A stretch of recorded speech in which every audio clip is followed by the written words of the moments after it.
our presence for Habitat for Humanity is that we have national offices in Poland, Hungary, and Romania that have been active for a number of years, and you'll hear from national directors and representatives from those programs.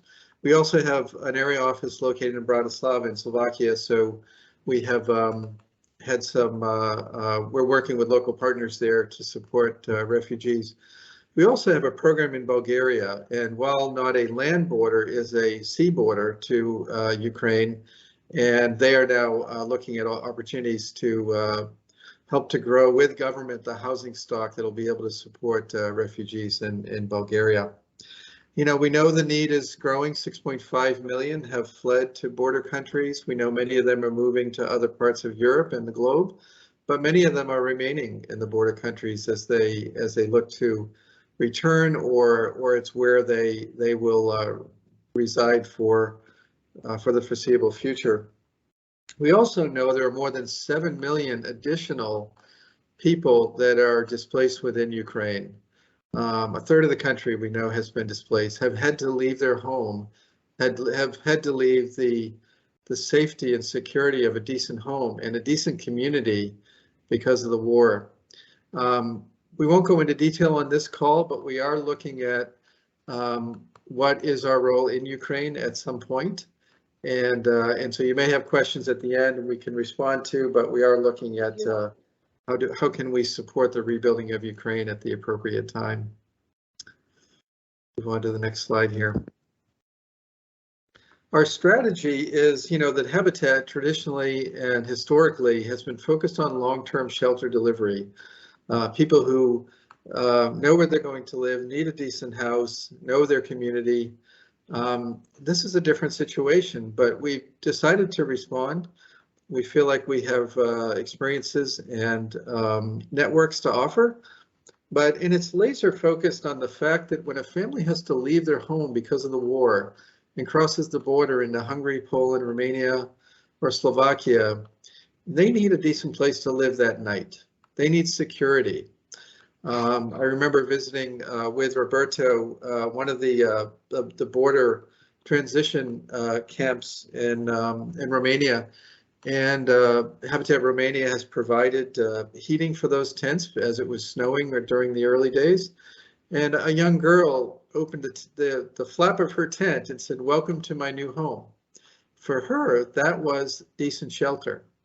And so how do we provide decent shelter for tonight, for the next 2 weeks, for the next 6 months, and then beyond that? So our strategy is really a journey for families, what we call a pathway to permanence. Permanence being where their permanent shelter will be when they settle.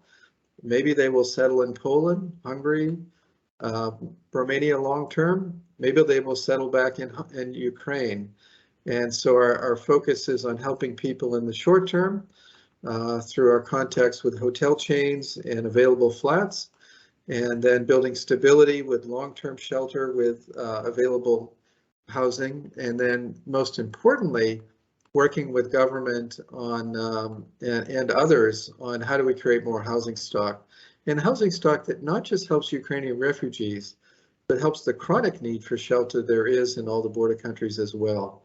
So you hear more about that from our national directors as we move ahead. Next slide, please. And so I'll let the national directors, when they get into their part of the presentation today, talk about the results.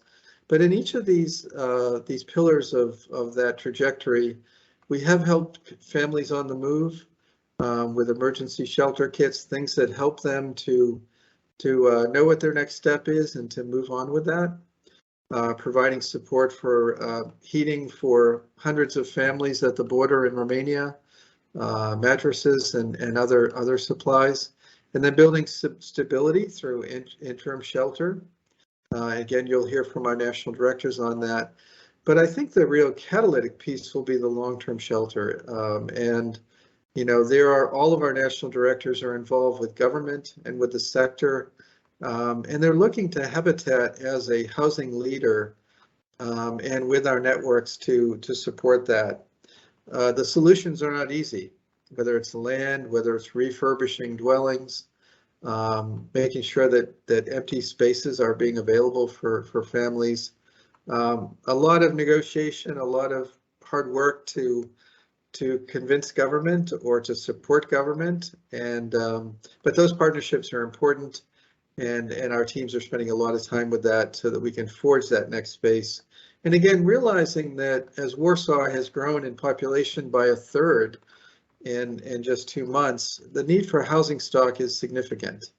And what's the role that we can play in that? So there's a lot of effort going into that, and we expect to apply resources over the next 2 to 3 years to especially focus on that area.